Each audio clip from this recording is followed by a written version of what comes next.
Olá, meus amigos inscritos e membros do canal Spook House Assombrados, tio Spook aqui novamente, continuando aqui nosso vídeo de Bruxas de Salem. Quem não assistiu, assista a primeira parte, que nós vamos dar continuidade aqui na segunda. Eu, vocês, o vídeo, o meu puff falante e a dona Lilo e a minha berebinha na boca. Tá bom? Vamos lá, continuando. Nós somos presentes desesperadas para serem ouvidas.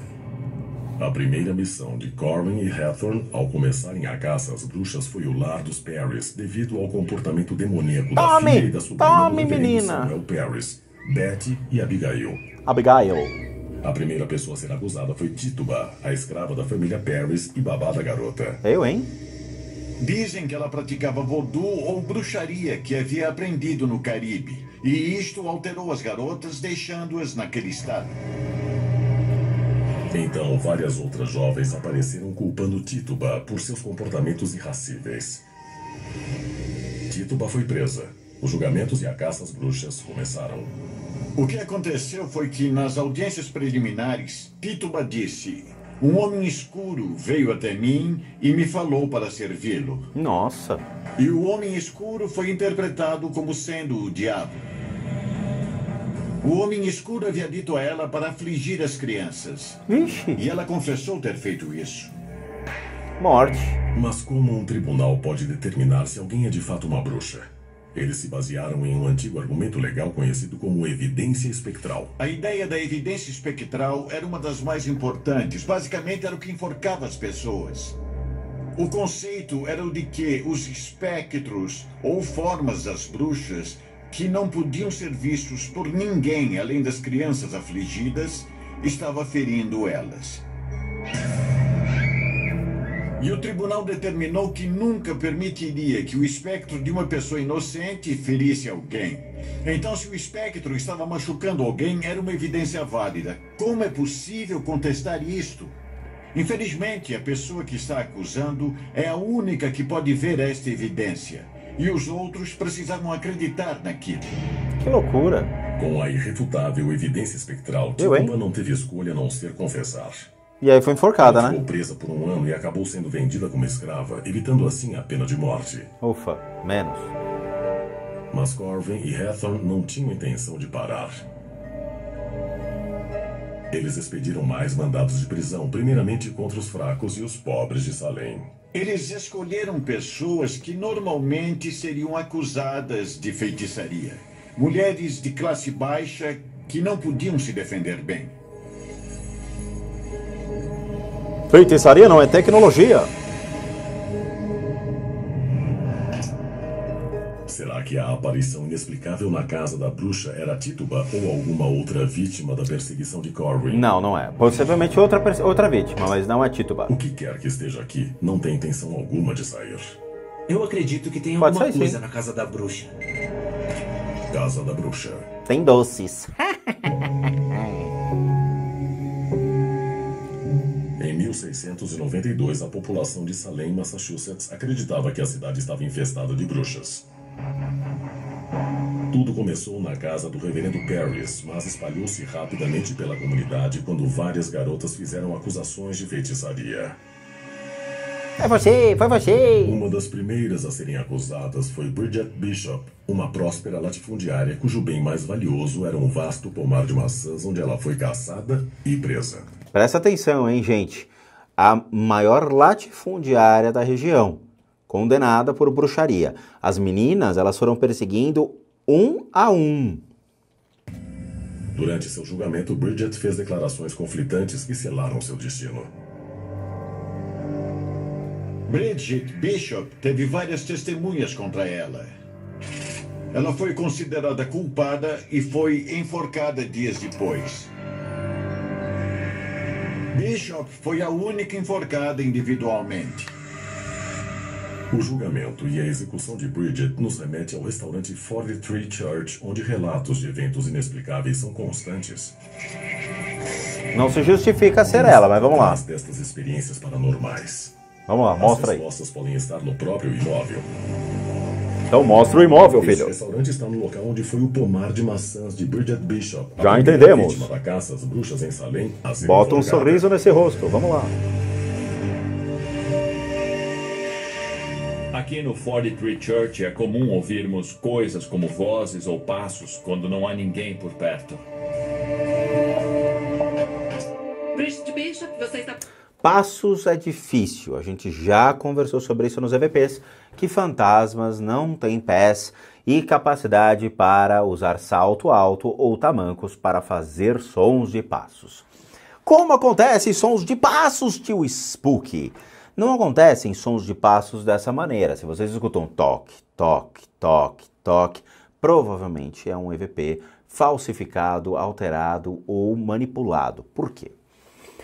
Quando a gente faz o EVP aqui em casa, obviamente que as energias elas ficam paradas, mas antigamente eu gravava com as energias fluindo completamente na sala quando a gente fazia os fantasmas em minha casa, que é uma espécie de testando demo com as práticas oratórias que eu faço todos os dias ali, e essas energias elas acabam ficando muito enraivecidas. Então vocês escutam estalos acontecendo na sala.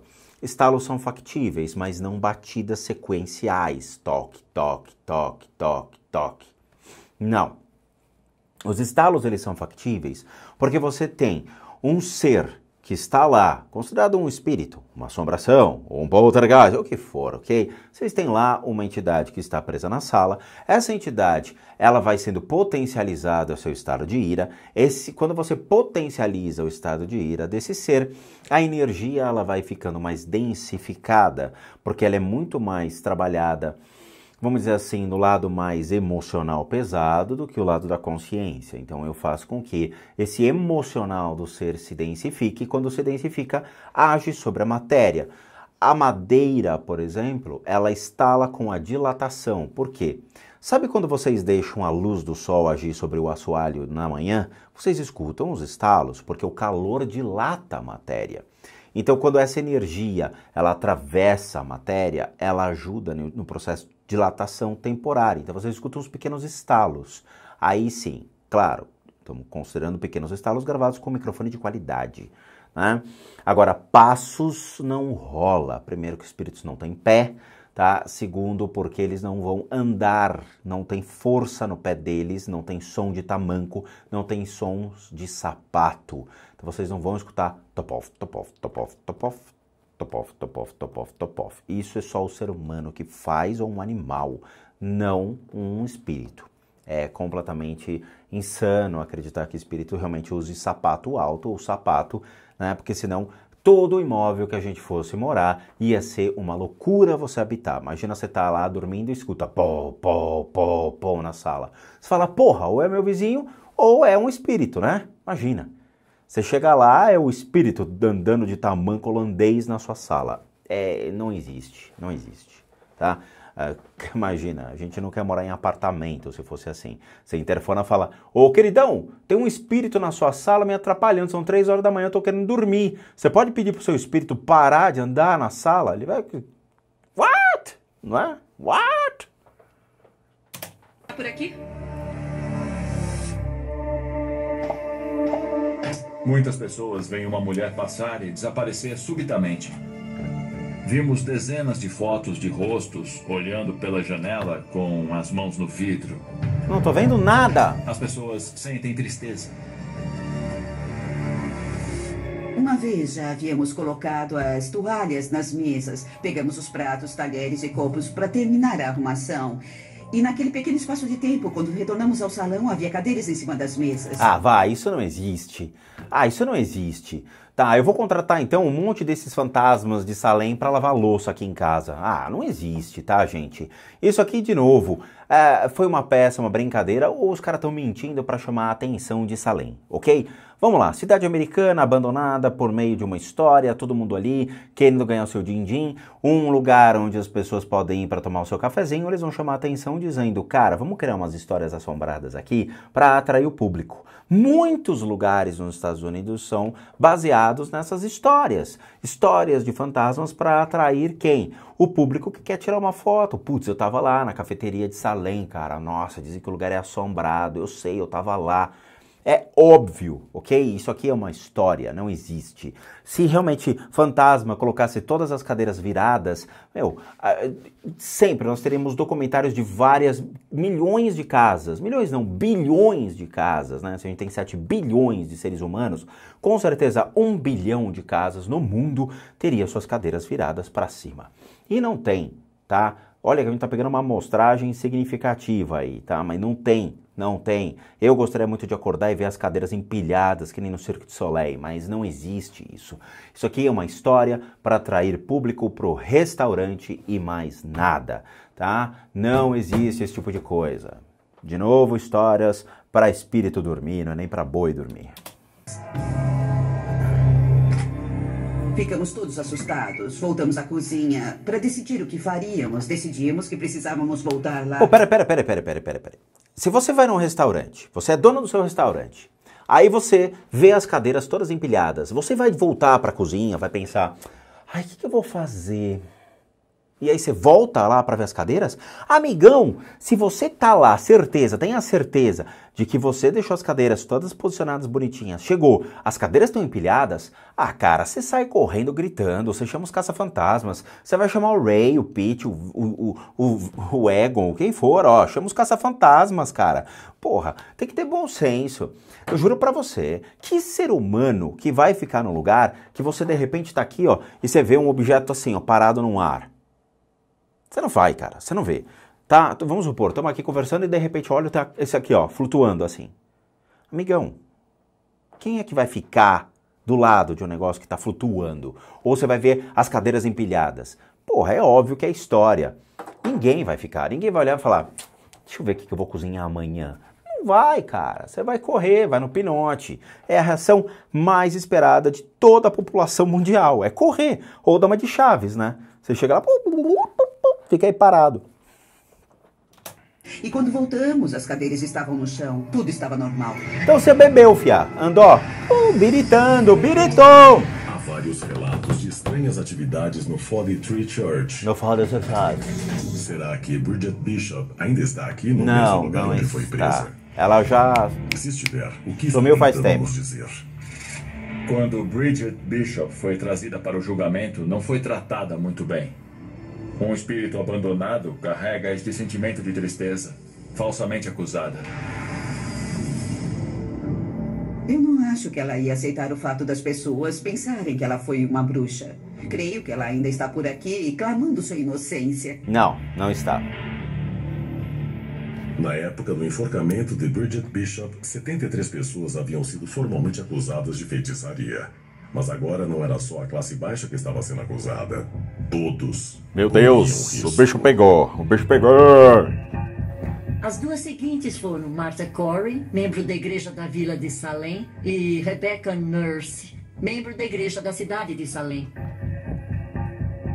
Rebecca Nurse tinha cerca de 71 anos, era muito religiosa e membro da convenção. Ela foi acusada no final de março de 1692. Em seu julgamento, diferente dos outros, ela foi inicialmente considerada inocente. E quando o veredito de inocente foi proferido, o tribunal virou um pandemônio. Eita, ó o Senado brasileiro. Vou votar a Previdência, não vou. Ataques, e os juízes retrocederam, deliberaram novamente e voltaram com o veredito de culpada. Ela foi enforcada em 19 de julho de 1692. É, a festa da forca. Mais uma vez, o poder da evidência espectral provou ser um fator decisivo e determinante no destino de uma A evidência espectral é ótimo, cara. Quando Rebecca Nurse foi executada, ficou claro para todos, ninguém estava seguro. Foge daí, corre, porque você vai ser o próximo. Após a execução e a condenação das duas bruxas, não ia sobrar ninguém. Quando alguém era considerado culpado e sentenciado à forca, era trabalho do delegado cuidar do mandado. E, por tradição, o condenado era retirado da prisão de Salem e levado em uma carroça de 2 rodas ao local de execução. A tradição no século XIX era enforcar os condenados no topo da colina. Este local de execução, conhecido como Gallows Hill, é hoje um centro de eventos inexplicáveis. Aí eu concordo, né? Deve ter uma energia pesada. Gallows Hill, local dos enforcamentos. Virou um parque de criança, né?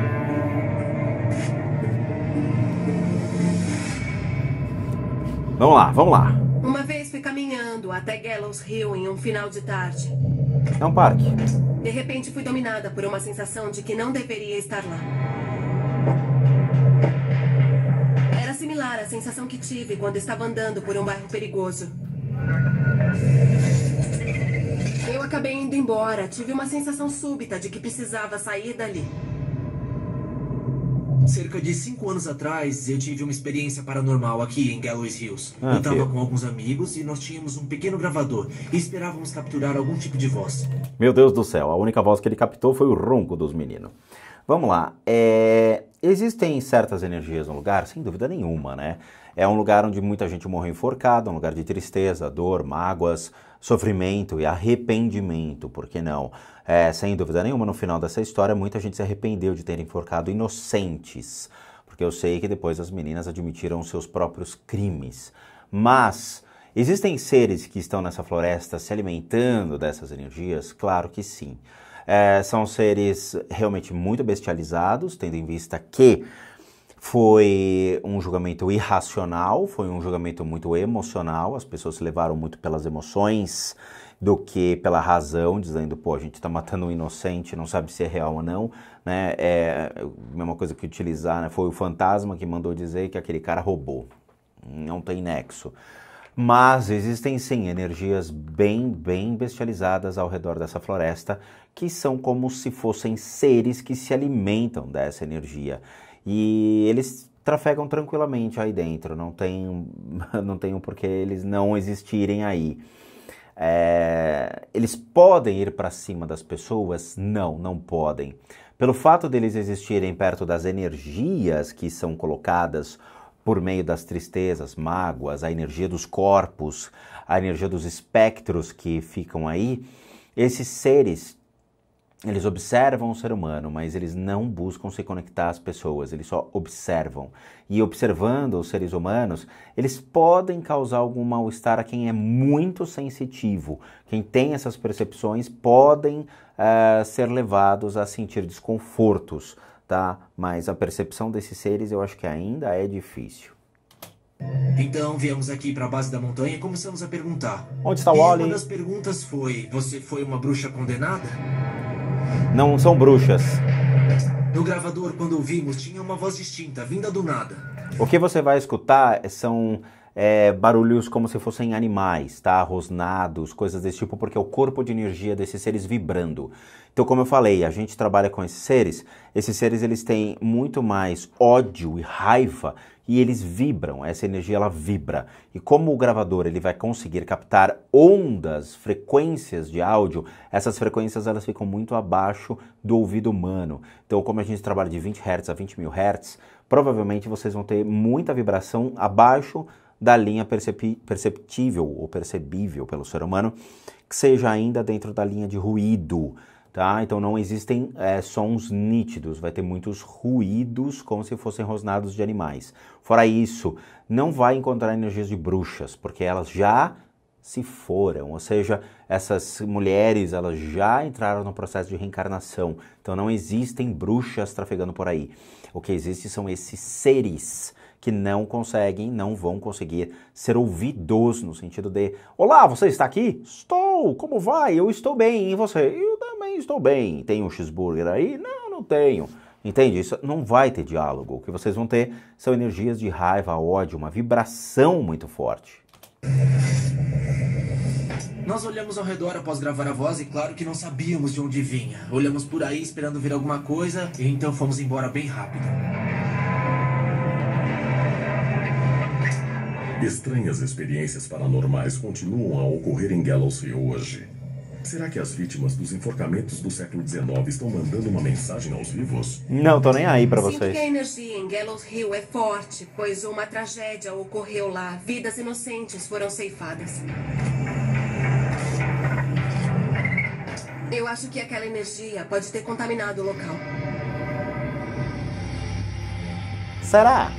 Gallows Hill está situada na periferia da cidade, o que fez das terríveis execuções um espetáculo público para todos verem. Esta é Gallows Hill hoje. No momento momento estamos aqui no topo de Gallows Hills, o local onde ocorreram as execuções. É um pouco irônico existir um playground aqui, porque 19 pessoas perderam a vida nesse lugar. Eu falei que era um parque de criança. Deve ter gente que ficou bravo comigo aí. Carvalhos similares Olha lá. aos carvalhos da Salem atual. Os enforcamentos nessa época eram interessantes. O carrasco colocava uma escada do chão até um galho grande e bem forte, colocava os condenados sobre o ombro dele, caminhava até a escada, colocava-os sobre a escada e o nó ao redor de seus pescoços e as puxava. Eles eram empurrados da escada e sufocavam até morrer. Era uma morte muito, muito lenta. Com certeza uma terrível forma de morrer. Após os condenados morrerem, a corda no pescoço era cortada, eles eram despidos, vestidos com roupas diferentes ou deixados com as roupas íntimas e depois enterrados próximo ao local de execução. Vixe. Imagina a quantidade de Esse é o local pessoas. estimado onde os corpos podem ter sido enterrados em 1692. Por isso que eu falei, entendeu? Esses seres se alimentam da energia dos corpos. Então tá certo, bate com essa ideia, tá? Porque assim, elas estão aí? Não. Ao longo de muitos anos, como elas foram enterradas já há muito tempo, elas foram adquirindo a consciência, a percepção e foram resgatadas. E outra, pelo fato de serem assassinadas, tá? Lembrando, foram assassinadas, elas foram condenadas à morte por serem bruxas, coisa que não foi comprovado. Elas eram inocentes até que se prove o contrário, não é mesmo? Elas foram encaminhadas diretamente para o processo de reencarnação. Então, elas precisavam cumprir ainda o seu karma em vida. Infelizmente é isso. Esses seres estão ao redor, ainda se alimentando desses corpos, dessas energias desses corpos, enquanto a galera se foi. Esses seres estão rodeando a menina aí, viu? A gente pode ver que tem lacunas entre as pedras, Lacuna, onde os corpos matata. podem ter sido sepultados. Eles foram jogados aqui mal enterrados. As pessoas na época diziam que podiam ver queixos e mãos saindo do chão. Era tudo feito muito rapidamente. Com ofensas ostensivas dos residentes de Salem, tanto na vida como na morte, não é de se admirar que relatos de eventos inexplicáveis existam até hoje. Antigo cemitério, alvorecer até o anoitecer. O bicho vai pegar Os agora, hein? julgamentos das bruxas de Salem exemplificam o perigo da histeria desenfreada. 190 pessoas foram acusadas de bruxaria e 19 morreram na forca. Os horrores daquela tragédia se refletem hoje nos inúmeros relatos de eventos inexplicáveis. Embora a força motriz dos julgamentos fosse o medo, havia outra motivação comum: a ganância. Ganância. As pessoas acusadas de prática de bruxaria eram levadas a julgamento, eram condenadas e executadas. Seus imóveis, suas roupas e sua mobília podiam ser confiscados pelo Estado. Por que você entregaria seu vizinho? Muitos dos motivos sobre os quais não falamos referem-se a bens pessoais. Eles definitivamente confiscavam propriedades. Também confiscavam o gado, que tinha grande valor. Tá vendo? E transformou-se em um poderoso incentivo. À medida que os julgamentos ocorriam, podemos ver mais e mais acusados com terras e riquezas. Tá vendo? Como eu falei, Um dos alvos é muito dessa bizarro. ganância foi Giles Corey, um fazendeiro e latifundiário local acusado de bruxaria. Giles Corey era uma pessoa fascinante. Ele foi um velho fazendeiro. Não sabemos exatamente a idade dele. Acreditamos que tinha cerca de 80. Em abril de 1692, Giles Corey foi acusado de bruxaria e trazido perante os magistrados. Mas Giles Corey tinha outras ideias para o julgamento. Em uma tentativa de proteger sua propriedade, Corey elaborou um plano para se rebelar contra as acusações de bruxaria feitas contra ele. Corey lançou um olhar desafiador ao juiz. Foi dito a Giles Corey que seria julgado formalmente por um júri composto por seus colegas. E ele não falou absolutamente nada. Permaneceu mudo no tribunal. Na verdade, ele ficou calado porque queria desafiar o tribunal. Queria desafiar o sistema inteiro. E ficando mudo, o que fez foi congelar o sistema legal. Acho que ele decidiu que já tivera o bastante e que não ia participar daquilo. Foi uma forma estranha de dizer ao tribunal: dane-se. Olha. Eu não tenho nada a ver com isso. O silêncio de Corey enfureceu o tribunal e levou-os a usar um método diferente para fazê-lo falar. Cosquinhas. O oficial disse: Giles, precisaremos recorrer a peine forêdure, uma forma francesa de tortura em que a vítima é colocada no chão com uma placa de madeira onde as pedras são colocadas. E as pedras são colocadas até obter uma confissão ou algum tipo de contestação da pessoa que se calara no tribunal. Mas Corey se recusou a confessar e após 2 dias de tortura morreu sob a pressão do peso das rochas. Que loucura, Era um gente. modo terrível de morrer. Bem, enforcamento também não era bom, mas ser esmagado até a morte pelo peso das pedras era pior.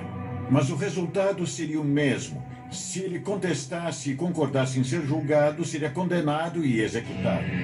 Com Corey morto, o tribunal podia reivindicar a posse de suas propriedades, ou loucura. pelo menos era o que eles pensavam.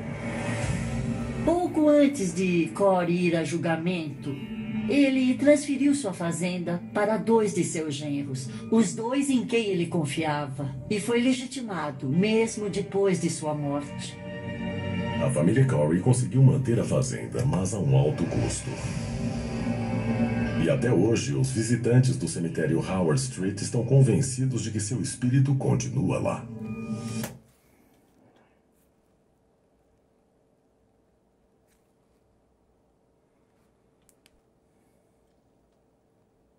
Não. O espírito dele também reencarnou. Não está lá. Mas você tem muita energia do cara ainda lá, que confunde as pessoas. Uma coisa são energias psíquicas desse cara, são lembranças desse cara, mas não o espírito. Se for procurar o espírito, não vai encontrar. Porque ele reencarnou. Cemitério Howard Street, local da tortura.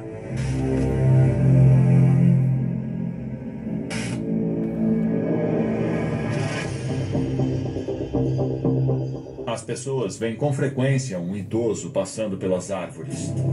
O idoso. Parece ser o espírito de Giles Corey. O cemitério Howard Street ficou famoso por estas aparições.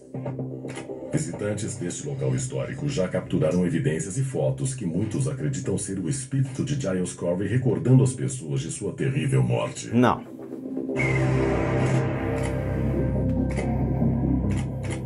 Alguém no meu grupo de turistas tirou uma foto. Eu achei que ele ia falar alguém no meu grupo do No final WhatsApp. do dia, esta pessoa veio nos mostrar a foto que havia tirado. Ah, vá. Com certeza não era o que esperávamos. Cadê a foto? Havia o que parecia ser muitas pessoas na foto. Não estava 100% clara, estava embaçada, mas dava para... Gente, isso aqui é um reflexo de luz e as lápides. É como se a câmera tirasse foto rápida, ela sai duplicado, o reflexo da lápide. Puta, os caras eles criam uns devaneios sobre as coisas, é surreal. Ó, cinza e cinza. distinguir o que parecia ser pessoas olhando para alguém. Puta, os caras eles bebem, e devem usar droga esses americanos, porque não é possível. Sabe, qualquer um que tem uma câmera fotográfica e fizer esse movimento de tirar foto rápido, vai ver que às vezes realmente com a luz a imagem sai duplicada ou dobrada. Não tem nada a ver de espíritos, isso é simplesmente a maneira errada de se tirar foto.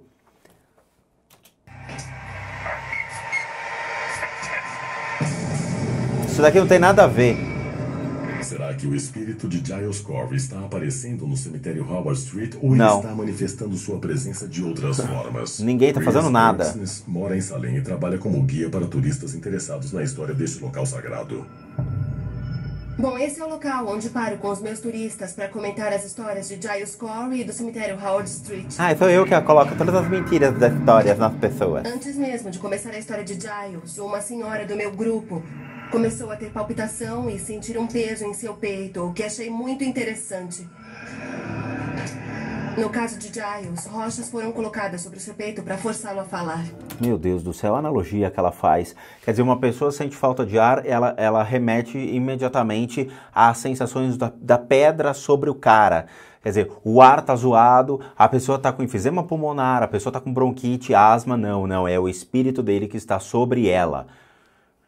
De novo, eles precisam vender as histórias, eles precisam atrair o público para Salem. Então eles potencializam essas histórias.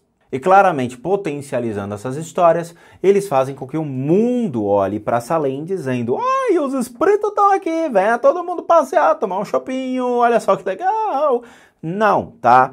Não se pode. Quer dizer, tem que fazer uma análise da mulher para ver se realmente ela tem um problema de saúde, tem um problema médico, tem laudos dizendo que comprovem que ela está sofrendo ou não, realmente por uma doença sobre o seu pulmão, sobre o seu coração, sobre o seu corpo físico, para daí realmente contestar dizendo, bom, ela não tem nada, pode ser uma questão do emocional dela, e por último, quando não comprovado nenhum desses fatores, aí sim, pessoas que não possuem clarividência, que não possuem uma habilidade mediúnica, podem chegar e dizer, bom, então foi o capeta. Aí sim, entendeu? Quando libera de tudo, pode falar, então foi uma impressão psíquica causada por alguma coisa do mundo espiritual. Beleza. E aí chama-se um clarividente, um médium, ou alguém que realmente tem habilidades para contestar e dizer, ó, não tem nada, ou tem, tá? De fato, Giles Corey foi esmagado até a morte em uma área próxima a este local. O que prova ainda mais que as vítimas de Salem estão se manifestando e querendo ser ouvidas. Não, isso é mentira, não estão não. Não tem ninguém que quer ser ouvido em Salem. Salem virou uma cidade amaldiçoada, tá? E eu vou dizer amaldiçoada de boca cheia mesmo. Por que amaldiçoada? Porque só ficou energias e histórias ruins a serem contadas. Não ficaram nenhuma história boa, nenhuma pessoa boa, ninguém nada. E os espíritos remanescentes das pessoas que morreram, enforcadas ou apedrejadas, ou o que for, pularam fora há muito tempo. Ninguém mais permaneceu aí. Ninguém. Então, se ninguém permaneceu aí, não existe nenhuma energia desses caras querendo reivindicar a cidade ou querendo fazer passeata, sei lá, não tem, não existe. O que existe só é energia de dor, tristezas, mágoas, obsessores e realmente seres que condenam o que foi feito naquela época, que demonstram que todos agiram errado. Todos agiram errado, condenando essas mulheres à morte e atraindo esses seres. E os caras, eles foram insanos. Qualquer manifestação era motivo para forca. Qualquer manifestação era motivo para um julgamento que as pessoas sabiam que não iam voltar. Ninguém voltava ileso. Foi um banho de sangue. Era realmente morte, morte, morte. Um banho de sangue.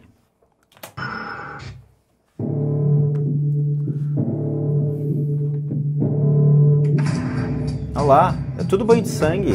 Durante os cruéis julgamentos das bruxas de Salem, um homem ousou desafiar a injustiça no tribunal. Giles Corey, um fazendeiro local, ficou em silêncio ante os juízes quando interrogado. Por sua recusa em falar, Corey foi esmagado até a morte sob uma pilha de rochas.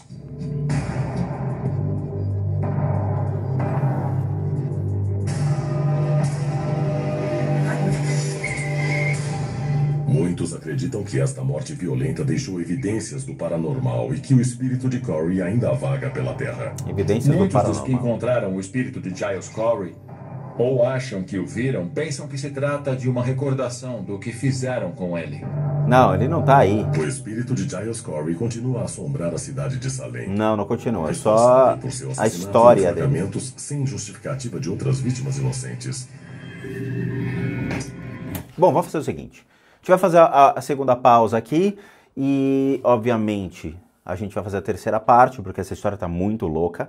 E aí a gente mata, tá? Tem mais 12 minutinhos, a gente aguenta 12 minutinhos agora na última etapa, tá bom?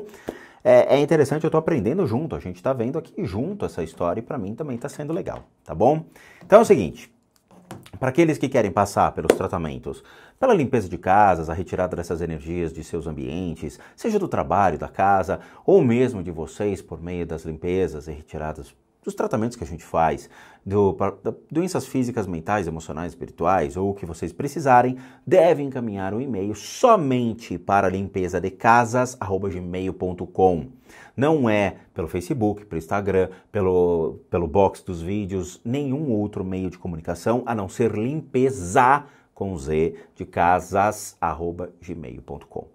Também nós temos o sistema de doação pelo PayPal, também está explicado aqui embaixo, é só vocês abrirem, vai abrir direitinho o box aqui contando como fazer o sistema de doação para ajudar o canal e o programa Seja Membro, que clicando aqui você doa R$8 e ajuda o canal a continuar aqui na plataforma e participa dos sorteios que nós fazemos. Além disso, nós temos também o nosso site, casasassombradas.com.br, com muita coisa legal para vocês. Vejo vocês na terceira e última parte disso aqui, tá interessantíssimo. E bons sustos a todos nós.